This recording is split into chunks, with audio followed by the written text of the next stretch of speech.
STR 4 का मामला है, एसटीईटी जो करवा रहे हैं उसका मामला है और सारे मुद्दे एक प्लेटफॉर्म पर दिखेंगे गर्दनीबाग धरना स्थल पर। एकजुट अगर नहीं होंगे लोग तो आंदोलन बड़ा नहीं हो पाएगा, दिलीप का ऐसा कहना है। अब देखना होगा। फिलहाल आज आपको अपडेट दे देते हैं। सद पप्पू यादव भूख हड़ताल पर बैठने वाले हैं और उनके साथ बहुत लोग भूख हड़ताल पर बैठने वाले। ये जो बिहार का आंदोलन है वो कहीं और दिशा में ले जा रहा है, देखना।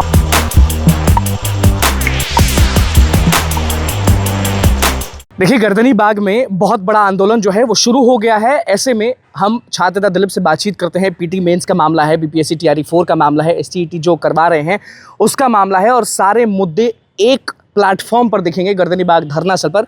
अभी हम मौजूद हैं मिथिलेश तिवारी के आवास के बाहर। वो नहीं है, वरना सवाल फिर से होता है इनसे। नमस्कार, मैं हूं अनुकुल तिवारी और आप वॉइस अब देख रहे हैं। मिथिलेश तिवारी यानी शिक्षा मंत्री के आवास से बाहर हम आपसे बातचीत कर रहे हैं और सीधे दिलीप जो हैं, जो छात्र नेता हैं, उनसे हमने फ़ोन पर बातचीत किया और बहुत सारे सवाल का जवाब जो है उनसे पूछा कि दिलीप जी, आप कब गर्दनीबाग पहुंचेंगे, क्या एकजुटता दिखेगी, क्या पीएचडी वालों के साथ आप हैं, क्या बीएसएससी वालों के साथ आप हैं, क्या टीआरई 4 का नोटिफिकेशन आ जाएगा, क्या इस्तीफा इस शख्स का होकर रहेगा। तो यही चीज़ है। कॉल पर क्या बात हो रही है वो आप सुनिए। छात्र नेता दिलीप, अनुकुल तिवारी बोल रहे हैं। नमस्ते। नमस्ते नमस्ते। आपकी इजाज़त हो तो रिकॉर्ड कर सकते हैं क्या? हाँ बिल्कुल, रिकॉर्ड कीजिए, कोई दिक्कत नहीं है। बिल्कुल। कह रहे हैं कि अभी हम खुद मौजूद हैं मिथिलेश तिवारी के आवास के बाहर। हम सोचे कि पीटी मेंस का जो ऐलान कर दिए हैं और बहुत सारे सवाल थे, आपके भी सवाल हैं, बहुत लाखों अभ्यर्थियों के सवाल हैं। सवाल से तो हमेशा भागते हैं, तो मिथिलेश तिवारी तो नहीं मिले, लेकिन आपसे अभ्यर्थियों ने बोला है कि आखिरकार पूछें कि मिथिलेश तिवारी का ये जोश है, मिथिलेश तिवारी का ये जिद है कि पीटी मेंस करा के मानेंगे। और बहुत ऐसे लोग जो हैं भाजपा के, वो कहते हैं कि पीटी मेंस कराने में और देने में अभ्यर्थियों को क्या दिक्कत है। प्लीज जवाब दे दिलीप जी।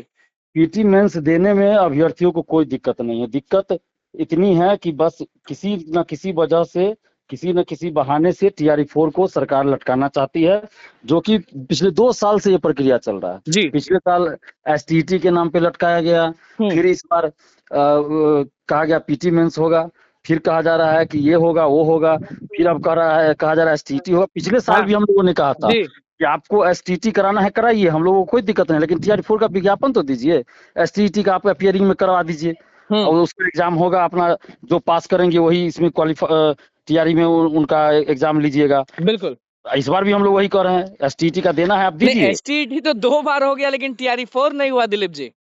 वही मैं 2 बार तो हो चुका है, ये तीसरी बार हो रहा है। बिल्कुल। ये तीसरी बार हो रहा है। अगर इस बार भी बहाना सरकार क्या बना रही है, शिक्षा मंत्री क्या बहाना बना रहे हैं कि एसटीईटी करवा रहे हैं। तो जुलाई में आपने तो ये बात नहीं कहा था कि जुलाई में, मई से, कि हम जुलाई में विज्ञापन देंगे तो पहले एसटीईटी कराएंगे। आपको यही मंशा थी तो आप एसटीईटी करवा लिए रहते। पहले भी महीना का कुछ बात बोले थे और अभी भी वो बयान दिए हैं कि 31 अक्टूबर, तो 31 अक्टूबर तक छात्र नेता दिलीप रुकेंगे। बिल्कुल नहीं रुकेंगे। हम क्या रुकना है, अभ्यर्थी जो कहेंगे हम करेंगे। हमारे रुकने न रुकने का सवाल नहीं, अभ्यर्थी नहीं रुकेंगे। अभ्यर्थी तो पूरे जोश में, और आप 18 तारीख को तो जोश के साथ गर्दनीबाग में एंट्री मार ही रहे हैं। बिल्कुल, 18 से हम अनशन पे बैठ रहे हैं। हाँ, अनशन मतलब कि छात्र नेता दिलीप भूख हड़ताल पर बैठेंगे। बिल्कुल बिल्कुल, हम भूख हड़ताल पे बैठ रहे हैं, आमरण अनशन है। और ये जो शिक्षा मंत्री हैं, अभी तक के सबसे निकम्मे और सबसे झूठे शिक्षा मंत्री हैं। इनका नाम मतलब दूसरा नाम रहना चाहिए था, मिथिलेश तिवारी नहीं, मिस्टेक तिवारी ये हैं। ये बार बार स्टूडेंट को धोखा दिए हैं। जुलाई में हर हाल में विज्ञापन देंगे, जुलाई में हर हाल में विज्ञापन देंगे। आप भी स्टार्टिंग में मुलाकात किए ही हैं छात्र नेता दिलीप? नहीं, हमारी मुलाकात नहीं हुई। हम बहुत बार प्रयास किए, हमारी मुलाकात एक बार भी आप नहीं मिले मुलाकात? नहीं, ये लोग मिलना नहीं चाहते थे। अभी भी मिलना नहीं चाहते, बस मीडिया में बोलते हैं कि हम तो सबसे मिलना चाहते हैं, स्वागत करते हैं। लेकिन वो तो छात्र नेता और शिक्षक से बहुत दुश्मनी करते हैं। वो कहते हैं कि ये लोग अपना बस रोटी सेकते हैं। उस पर क्या बोलिएगा? अगर हम रोटी सेक रहे हैं तो ये रोटी सेकने क्यों दे रहे हैं? हाँ, ये रोटी क्यों सेकने दे रहे हैं? अगर छात्र नेता या शिक्षक नेता रोटी सेक रहे हैं तो ये विज्ञापन दे देते, आंदोलन ही नहीं करना पड़ता हम लोगों को। अगर इनको लगता है कि दिलीप कुमार आंदोलन कर रहा है तो रोटी सेक रहा है, तो ये रोटी काहे सेकने दे रहे हैं, तावा काहे गर्म करते हैं? पहले ही विज्ञापन दे दीजिए।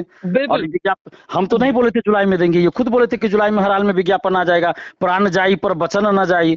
तो अब इसका जवाब देना चाहिए इनको कि क्या हुआ आपका वचन का। भाई, आप तो सबसे झूठा शिक्षा मंत्री साबित हुआ। इनको तो ये भी नहीं पता था कि ये शिक्षा मंत्री है, शुरू में इनको तो पता था कि ये स्वास्थ्य मंत्री है। शायद ये शिक्षा मंत्री और स्वास्थ्य मंत्री में इनको अंतर नहीं है। पहले तो बोलते कि स्वास्थ्य मंत्री, तो स्वास्थ्य मंत्री ये है कि शिक्षा मंत्री, इनको ये भी नहीं पता रहता। गर्दनीबाग में आज बहुत दिन हो गया, पीएचडी होल्डर्स के जो लोग हैं वो भूख हड़ताल पर बैठे हैं। 3 लोग बैठे थे 2 लोग हॉस्पिटलाइज हो गए, 1 लोग बचे हैं, तो उन लोग के भी साथ ही आप रहेंगे ना? मतलब गर्दनी बाग तो एक छात्र आंदोलन का जगह है, तो सब लोग नहीं, एकजुट हमारा होकर। समर्थन, उन लोगों को भी समर्थन है, हम उनकी बातों को भी उठाएंगे और उन लोगों से भी आग्रह करेंगे कि साथ में रहिए।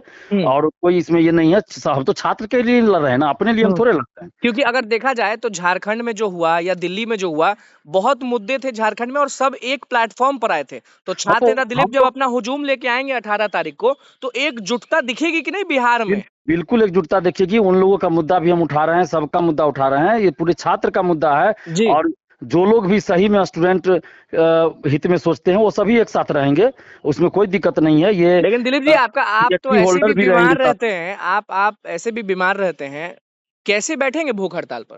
अब ये तो अब देखिए, अब जो भी हो, छात्रों के लिए हमको लड़ना है, बस इतना जानते हैं। आगे परिणाम क्या होगा ये हम नहीं जानते हैं, बस हम इतना जानते हैं कि छात्र हित में हमको लड़ना है।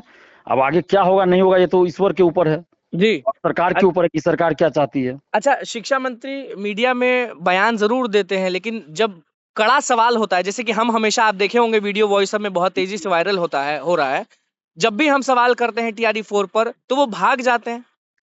उनके पास अब जवाब नहीं है ना। जैसे पहले तो वो बोल दिया कि जुलाई में देंगे, तो 3 महीना वो खेल गए कि जुलाई में तो कहे हैं देंगे, जुलाई आ गया क्या, जुलाई आ गया क्या, जुलाई समाप्त हो गया क्या, अब तो जुलाई समाप्त हो गया, तो अब वो क्या बोलेंगे, अब क्या बोलेंगे? फिर उस दिन याचना के बारे में बोले कि संशोधन के लिए सप्लीमेंट्री भेज रहे हैं 24 घंटा के अंदर। अब तो वो भी समय सीमा खत्म हो गया, तो अब बोलने के लिए उनके पास है कहाँ कुछ। अब तो सिर्फ बचा है तो उनको इस्तीफा देने का बचा हुआ है। तो अब वो इस्तीफा देंगे। आप ही तो हैशटैग चला रहे हैं कि मिथिलेश तिवारी इस्तीफा दो। बिल्कुल, उनको अगर वो इस्तीफा नहीं देंगे तो सम्राट चौधरी को इस्तीफा देना पड़ेगा, मुख्यमंत्री जी को इस्तीफा देना पड़ जाएगा, या तो वो शिक्षा मंत्री का इस्तीफा ले लें, उसका शिक्षा मंत्री का इस्तीफा करवा ले, नहीं तो मुख्यमंत्री जी को ही इस्तीफा देना पड़ जाएगा। क्योंकि जब ये लोग सरकार सही से नहीं चला पा रहे हैं, जब ये काम नहीं कर रहे, तो किस बात का शिक्षा मंत्री, किस बात का मुख्यमंत्री?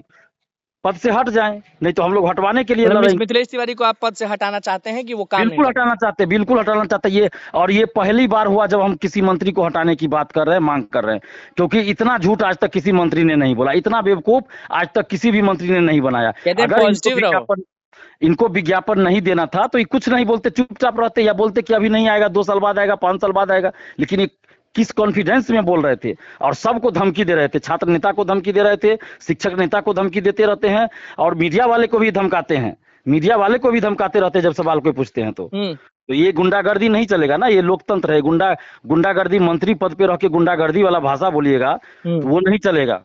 पहले जाके मिथिलेश तिवारी गुंडागर्दी करते हैं, गुंडागर्दी वाला भाषा ही उनका है, गुंडा वाला भाषा है। कोई शिक्षा मंत्री का भाषा है क्या वो, जो जिस तरह से बोलते हैं कि छात्र नेता हमको जानते नहीं है ठीक से, तो ये गुंडा वाला भाषा हुआ ना, ये शिक्षा मंत्री वाला भाषा कहाँ हुआ? अगर ये शिक्षा मंत्री वाला होता तो ये खुद बात करते हम लोगों से। हम कई बार इनके PA को फोन किए हैं, मेरा फोन कॉल, मेरा डिटेल चेक किया जाए, पता चल जाएगा कितना बार हम फोन किए हैं। हम सम्राट चौधरी जी के PA को कितना बार फोन किए हैं, सम्राट चौधरी जी के नंबर पर बहुत बार फोन किए हैं, इनके मिथिलेश तिवारी जी के PA को कई बार फोन किए, जो इनका सार्वजनिक नंबर उस पर कई बार फोन किए हैं और समय नहीं दिया गया। फोन रिसीव भी किए तो समय नहीं दिया गया, बताते हैं टाइम बताते हैं तो ये तो वो बिजी हैं करके फोन काट दिया जाता है। आप तो रिसीव भी नहीं करते हैं। मतलब कि 1 सप्ताह के अंदर होगा बहुत बड़ा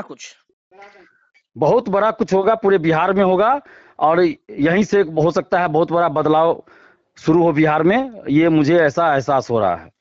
चलिए, कुछ अपने अभ्यर्थियों को मैसेज देना चाहेंगे दिलीप जी? अभ्यर्थियों से हम यही कहेंगे कि एकजुट रहिए, एकजुट होकर 18 अगस्त को 10 से 10:30 के बीच गर्दनी बाग धरना स्थल पहुंचिए, और ये आपकी लड़ाई है, और अपनी लड़ाई में एकजुटता दिखाइए, आवाज बुलंद कीजिए। बिल्कुल, बहुत बहुत धन्यवाद दिलीप जी। साथ में BSSC का भी मुद्दा है, लाइब्रेरियन का भी मुद्दा है, TRE 4 तो है, 17वीं BPSC 17वीं BPSC का भी है, उसके बाद BET का भी है, सारा मुद्दा लेखापाल वाले भी हैं। बिल्कुल सारा मुद्दा, स्टूडेंट का जितना मुद्दा है, जो हम नहीं भी बोले होंगे, अभ्यर्थी वहां आएंगे, अपना मुद्दा बताएंगे, हम उनको आवाज को उठाएंगे। एक प्लेटफॉर्म और मुद्दे अनेक। जी बिल्कुल। चलिए, बहुत बहुत धन्यवाद दिलीप जी। क्या कुछ कहना था वो आपने सुन लिया, और यही हम कहेंगे कि एकजुट अगर नहीं होंगे लोग तो आंदोलन बड़ा नहीं हो पाएगा। दिलीप का ऐसा कहना है। अब देखना होगा। फिलहाल आज आपको अपडेट दे देते हैं कि गर्दनी बाग धरना स्थल पर सांसद पप्पू यादव भूख हड़ताल पर बैठने वाले हैं, और उनके साथ बहुत लोग भूख हड़ताल पर बैठने वाले। ये जो बिहार का आंदोलन है वो कहीं और दिशा में ले जा रहा है। देखना होगा कि क्या होता है, क्योंकि मुद्दा बहुत है और प्रॉब्लम बस और बस एक। धन्यवाद।